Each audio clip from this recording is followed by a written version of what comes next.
ఎప్పటికీ మీరు ఉండరు.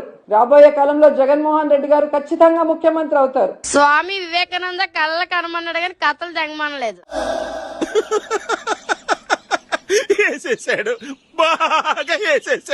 ఎందుకంటే పవన్ కళ్యాణ్ గారు ఏదో మత్తులో మాయలో ఉన్నారు. చంద్రబాబు నాయుడు మత్తు మాయలో. కనీసం దావోస్ కి మిమ్మల్ని తీసుకెళ్లలేదు అంటే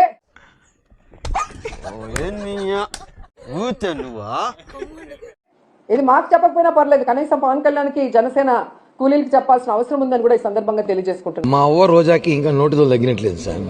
ఒకటి అడుగుతా, దావోస్ కి ఎవరు వెళ్తారు సార్? ముఖ్యమంత్రి వెళ్తారు సార్. రోజా కూడా వెళ్తుంది, ఆమె వేరే పని వెళ్తుంది దావోస్ కి. అది ఆయన అడగాలి ఎందుకు వెళ్తుందో. అదే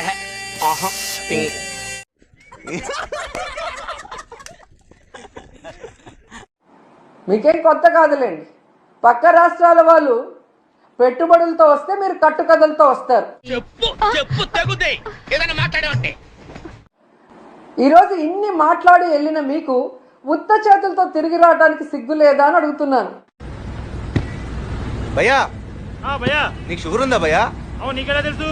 వచ్చాగట్లేదు కదా అందుకు. పొలిటికల్ గా ఏమైనా నించాలని ఐడియా ఉందా? చుట్టుపక్కల అంతా కవర్ చేస్తున్నాం. ఖచ్చితంగా మేడం, నాకు పొలిటీషియన్ అవ్వాలని చాలా ఇష్టం. నాకు నీలాంటి వాళ్ళు వస్తే అసెంబ్లీ పరిస్థితి ఏంటి చూడండి. పోతా ఉన్నట్టు ఊదు పొగలు తీసుకొని నా అంత సాధ్వి లేదు. నేను ఒక తాళపాక అన్నమయ్య రోజమ్మయ్య రోజా మా అత్తే ఇదేంటైతే అరే నీ అబ్బా ఎగిరిగిరి పడ్డా వేల కోట్లు దంచావు నువ్వు. ఈ రోజు నెగిరి అట్లా ఫ్లాప్ అయ్యావు. జగనన్న జగనన్న అందరూ నేను మెచ్చుకుంటున్నారన్న అన్న.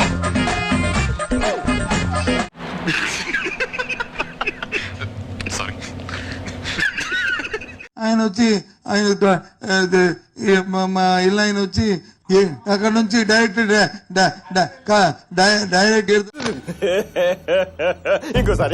అక్కడ నుంచి డైరెక్ట్ నువ్వేం మాట్లాడుతున్నావు అర్థమవుతుందా నీకు? డైరెక్ట్ ఎక్కడ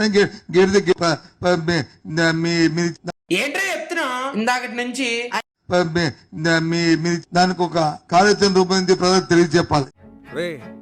అని ఎవరికైనా చూపించండి రా, వదిలేయకండి రా బాబు అని అలాగా కూర్చోబెట్టి చెప్పండి రా. ప్రతి 30 సంవత్సరాలకి బతుకు తాలూకా ఆలోచన మారుతూ ఉంది.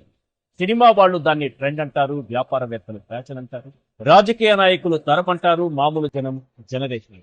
ఏం చేద్దామంటావు మరి? కానీ ప్రతి జనరేషన్ లోనూ ఒక కొత్త థాట్ ని ముందుకు తీసుకెళ్లేవాడు మాత్రం ఒక్కడే వస్తాడు. వాడే టార్చ్ బేరర్. ఇంతకీ ఎవరు సార్ ఎంగ వెంకట్రావు? ఏపీ రాజకీయాల్లో ఆ టార్చ్ బేరర్ పేరు వైఎస్ జగన్మోహన్ రెడ్డి. మీరా ఎవరో అనుకుని భయపడ్డాను సార్. అంటే నేనంటే భయపడవా సార్? మీరంటే అందరికంటే ఎక్కువ భయం సార్. మీకన్నా జగన్మోహన్ రెడ్డి గారు హైట్ ఎక్కువ ఉంటారు కదా, కొంచెం హైట్ ఎక్కువ ఉంటారు కదా. మీకేమో ఇది తగిలింది ఇక్కడ ఇక్కడ తగ్గింది. జగన్మోహన్ రెడ్డి గారికి తగ్గింది ఇక్కడ తగ్గింది. ఇక్కడ అంటే రాయి ఇట్లా వేగంగా వచ్చినప్పుడు మీకు ఇలా తగిలి ఇలా పోయి ఉంటుందన్న.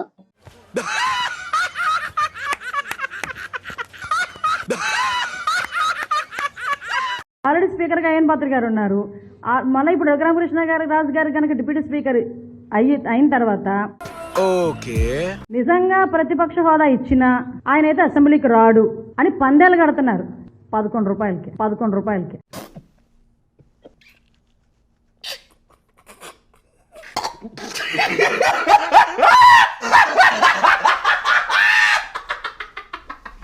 ఈ వైఎస్ఆర్సీపీ తనకి ఒక కరపత్రిక ఉంది అధ్యక్ష, ఏదైతే వాళ్ళ అవినీతి పత్రిక.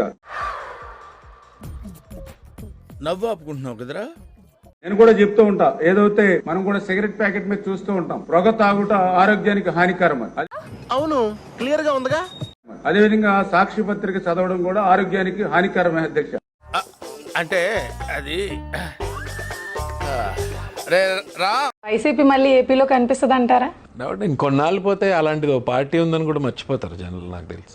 ఒరే చందు, నేను క్లాసికల్ డాన్సర్ కదా అని క్లాస్ గా కనిపిస్తున్నాను అనుకుంటున్నావేమో. తేడా తోలు తీసేస్తాను ఏమనుకుంటున్నావు? వైసీపీ ఓడిపోవటానికి అసలు కారణాలు ఏంటి? ఒకవేళ గుర్తుంటే కూడా వాళ్ళు చేసిన అరాచకాలన్నీ గుర్తుంటే గుర్తున్నారు. చిన్న మాట అన్నాడు, 5 సార్లు ఓడిపోయారు మీరు. ఒక చిన్న మాట అన్నారు అచ్చెన్నాయుడు గారు గెలిచిన తర్వాత. ఇంకా బతికే ఉన్నాడా? నేను గెలిచాను, చాలా సంతోషం ఉంది, కానీ పెద్దగా సంతోషం లేదు గెలిచిన దానికోసం. ఎందుకంటే ఒక పూజకు పనికిరాని పువ్వు పైన నేను గెలిచినాను. కూరలో కరేపాకు తీసేసినట్టు, చారులో కొత్తిమీర తీసేసినట్టు నన్ను తీసాడు. అది పెద్దగా కిక్కు లేదు నాకు అన్నారంటే ఎంత తీసి పడేశారు కదా మిమ్మల్ని. అసలు ఒక పూజకు పనికిరాని పువ్వు. చూసేశాను, ఈ జన్మకి చాలు, నేను పోతాను అన్నయ్య, నేను పోతాను, నాకు ఇది వద్దు వద్దన్నయ్య, నేను పోతాను. పై నేను గెలవడం అంత కిక్కు లేదు నాకంటే. అసలు ఏంటి అసలు నిన్ను కొట్టినా కుక్కను కొట్టినా ఒకటే. దివ్యల మాధురి పుట్టినరోజు ఊహిస్తేనే భయంకరంగా ఉంది. మీ అందరికి ఎలా ఉన్నా దువ్వాడ శ్రీనివాస్కి మాత్రం దివ్యల మాధురి పుట్టినరోజు ఒక పండుగ రోజు. ఏ నవ్వుతున్నారు శ్రీనివాస్? ఏమిటి సిగ్గుపడుతున్నారా? వీడి ముఖానికి సిగ్గు కూడాను. Many many happy returns of the day. Thank you Raja. ఏంటి బాబా అన్న, ఇంకోసారి అన్న. Many many happy returns of the day. Thank you Raja. చిచ్చి, మీరు సిగ్గుపడకండి, చచ్చిపోవాలనిపిస్తుంది. నాకేమైనా ట్రోల్ చేస్తే ఆగిపోతాను అనుకోవడం ట్రోలర్స్ తాలూకా భ్రమ. అలా ట్రోల్ చేస్తే నేను ఆగేది లేదు, ఇంకా సార్ ఏంటి సార్ అది? అలా ట్రోల్ చేస్తే నేను ఆగేది లేదు, ఇంకా రెచ్చిపోతాను. ఏమిరా బాలరాజు, రెచ్చిపో సచ్చిపో, చివరికి దాని చేతిలో సంకనాగిపో, మాకెందుకురా. అంటే వారసుల సంగతి ఏంటి? వారసుల సంగతి కూడా అంతేనండి. ఆయన దగ్గర బాణం ఉంది కానీ లేదురా.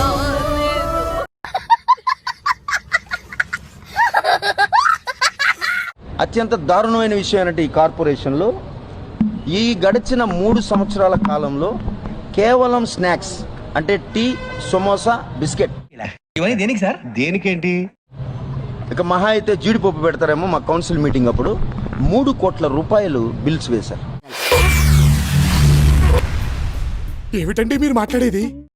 3 సంవత్సరాల్లో ఒక కార్పొరేటర్లు లేదా కౌన్సిల్ లేదా స్పందన కార్యక్రమం 3 సంవత్సరాల్లో కేవలం బిస్కెట్స్, స్నాక్స్, సమోసాకు 3 కోట్ల రూపాయలు బిల్లు ఏంటండి?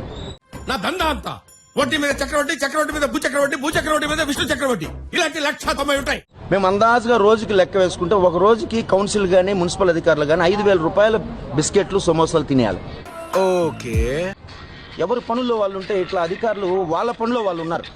ఇట్లాంటి అవినీతి పైనంతా కూడా ప్రశ్నించడం జరిగింది. కమిషనర్ గారు స్పందిస్తారని కోరుకుంటున్నాం. మీలాంటి వాళ్ళు ఉండబట్టే మన రాష్ట్రం పోతుంది.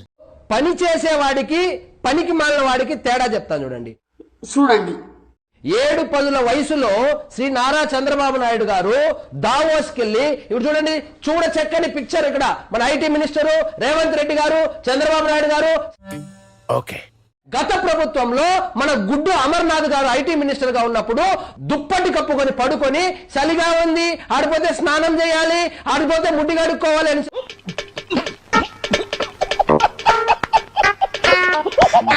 దుప్పటి కప్పుకున్న పనికి మాలినోడు ఎక్కడ?